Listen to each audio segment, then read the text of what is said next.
So we made it. We made it. Okay, a quick high five before we get into our full day. Oh, this is nice and cold. I know. Better than yesterday. Happy Sundance. Happy Sundance. Happy 2019 Sundance Film Festival. Let's start with the first movie we saw, and the only documentary we actually saw at Sundance this year. And I know it was a really special one for you because you knew the subject. Right. So the documentary was called Love, Antosha. It was the documentary that celebrated the life of late actor Anton Yelchin, who you know from Star Trek, Like Crazy, and so many more movies. He was in 69 movies and TV shows in his life. Yeah. That's an amazing number. That's crazy. It's like prolific. And he passed at 27. Yeah, and so actually I had the really amazing opportunity to take a philosophy class with Anton. I'll never forget the first day of class. I look over and I see this person who I feel like I recognize. I'm like, do I know that person? And how can I place them? He's wearing a jean jacket with this like speckled composition notebook, like the very cliche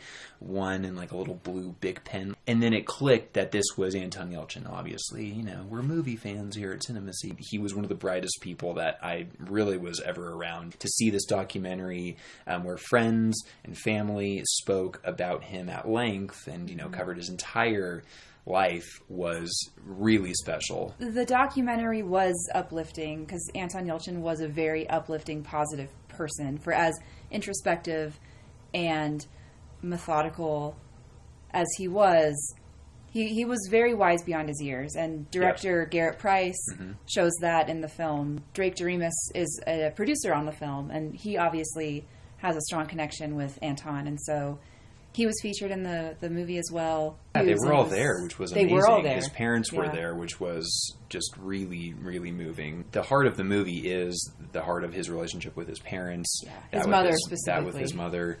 Absolutely. It's so touching. It'll make you want to call your mom, which I did after this movie, just to say I love you. And it's to check in. Just to say, you know, thanks. I mean, beyond just being an entertainer and actor in movies, it really was moving to see that, you know, a person like this can influence and inspire people to change for the better. The film is, I think, currently seeking distribution, and we'll definitely keep you updated once we hear of any deals and buys and release dates, because this is something that I think should definitely be seen by a lot of people, because it was very, very special. The last film that we saw is a departure from the very poignant, special, heartbreaking film we saw earlier in the day. Yeah, I'd have to say so. Yeah, and that was the Pete Davidson starring comedy called Big Time Adolescence. It's a movie about a young kid who stays in touch with his sister's ex-boyfriend. The ex-boyfriend is this real kind of no-gooder. Wow, that's an old word. He's a dropout. He's a stoner. He's not going anywhere with his life.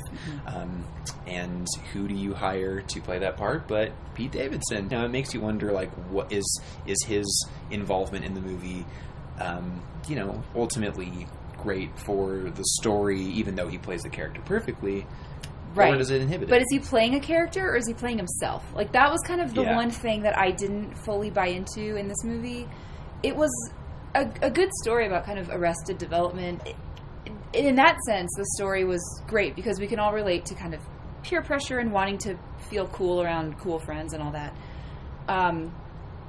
But I couldn't get past the fact that it was Pete Davidson. Like, I didn't see Zeke. Right. I saw Pete Davidson.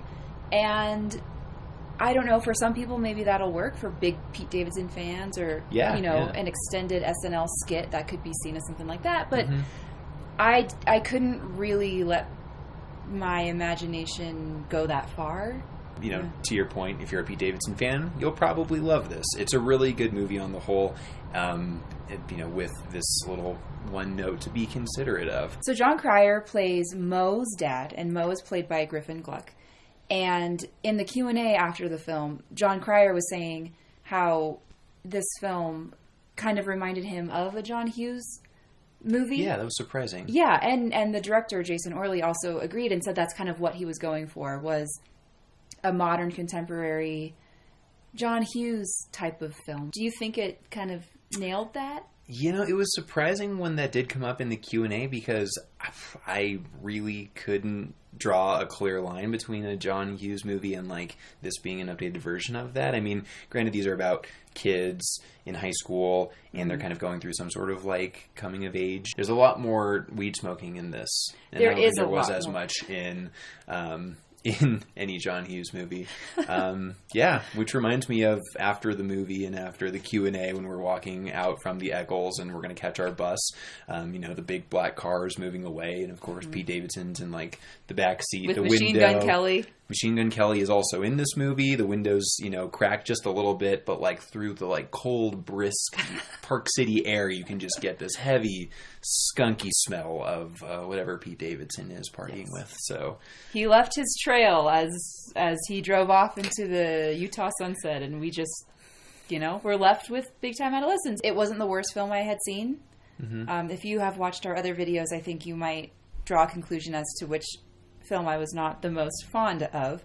But this one was fine. I think it was a fun movie. young male coming of age story. I think I know, but I'd like to ask you, what was your favorite movie that you saw this whole trip? Yeah, good question. I think that from a level of emotional honesty, of execution, of comedy, of drama, of all of those things, of audience reception, I think all of the stars really aligned for me in watching Honey Boy. There's been some buzz around town saying that this is Shia LaBeouf's big comeback. Like, people now will take him seriously as an actor because of this movie. And I think that is, to have witnessed the world premiere of this, and if this does prove to be his comeback, like, what an amazing opportunity for us to watch that movie. What's your final? What's your final? You thoughts? took the words right out of my mouth. My favorite movie was Honey Boy as well. I can't stop thinking about it. I think I posted something on Instagram saying that exact thing. Like, of all the movies I've seen, I just can't get Honey Boy out of my head.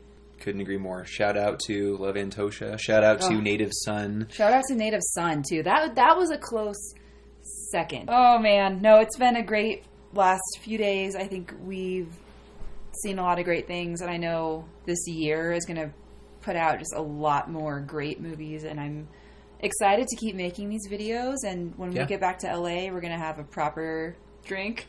Thank you for joining us for all of these videos, for all of our posts. We're really excited to continue to make all of this stuff. Cheers.